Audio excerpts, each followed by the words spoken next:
Hey guys, it's Josh. It's been a few weeks, so I want to do a video. I've been out off-roading and hanging with friends and family, and so figured it's time to get back and do another video. So what hits the news lately is this Accenture LockBit ransomware attack. So I wanted to kind of go through that. So I found a really good post that the McAfee threat team went out with, and what I like to do in these videos is analyze and take what experts are producing on the latest ransomware that's been hitting the news or the people are concerned about, and then how would ExtraHop react to it? What would they see, based on these breakdowns? I'll include the McAfee links in my post. This is a three-part series I did that's really, really good, talking about the initial compromise, lateral movement in the environment, and then injecting the payload and spreading the ransomware. And they really break it down and do a good job of taking the technical and making it digestible and understanding what's actually happening. So let's get started.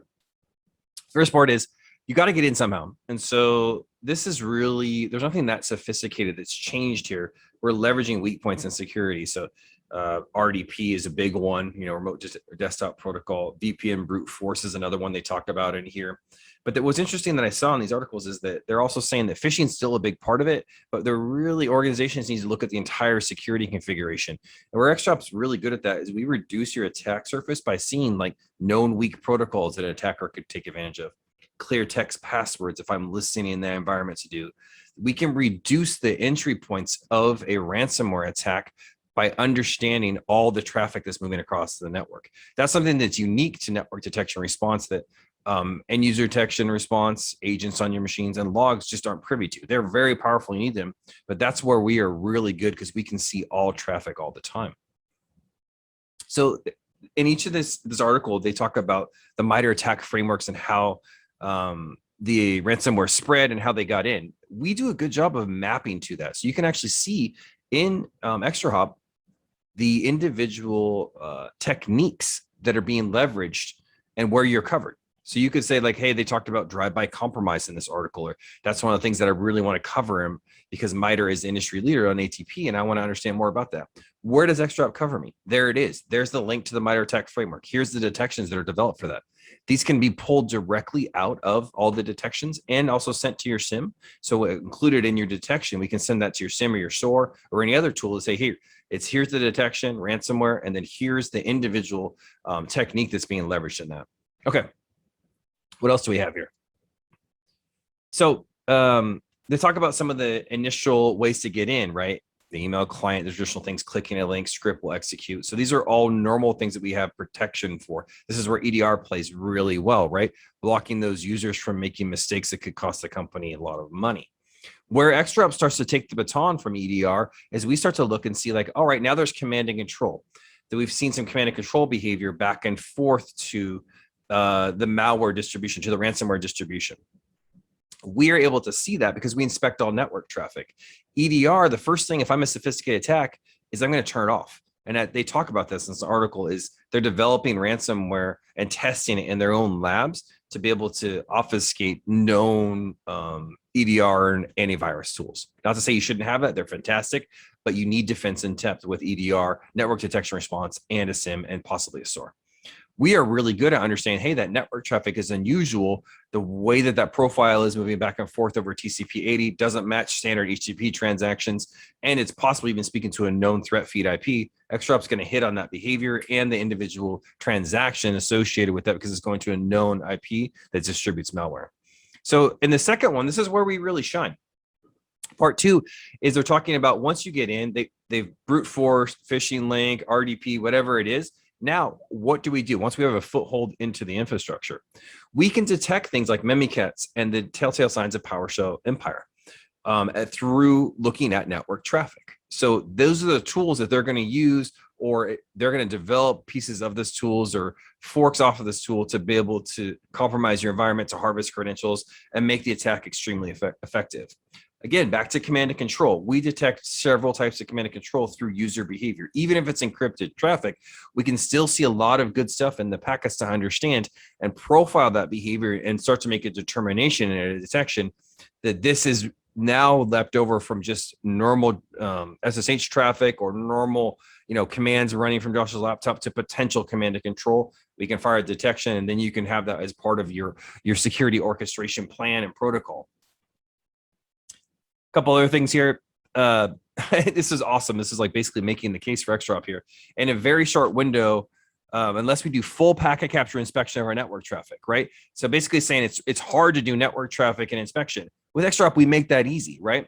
So if you're looking at all the traffic, which we do, and you can decrypt it, which we do, you have another doctor in the room to give you that third opinion to say, hey, EDR missed it, logs were falsified. What's left? The network. Because we can do that, analyze a metadata of packets and full packet capture, you're going to have the entire picture across an attack that happens.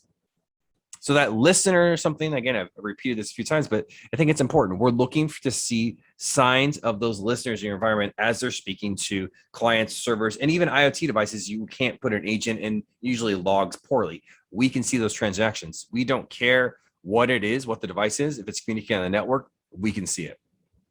So once they get in and they've set up the command and control, they're going to move laterally. And what are they going to do? They're going to use and look for SMB. And then they're going to start to say, all right, what agents do we have on these devices, antivirus and user detection response, that we could obfuscate? And they're doing FUD, fully undetectable. They're testing this before they deploy it to ensure that they can obfuscate that. So what are you left with? Network transactions, right? So another thing that ExtraHop does really well is we look for things like Cobalt Strike. This is one of those things to where it's a tool for good and bad.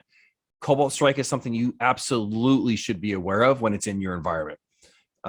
Because if you have a pen test coming up or whatever, and they're using these, we look for profiles of Cobalt Strike command and control, whether it's across HTTP or any other port. So we're able to see that, hey, this particular transaction has some of the telltale signs of potentially a Cobalt Strike transaction. Now, these are very malleable, but we are constantly updating these up to stay, in lockstep with the latest attacks to ensure that we're seeing when Cobalt Strike is happening, because that could be a clear sign that you are at the beginning stages of an advanced attack within your environment.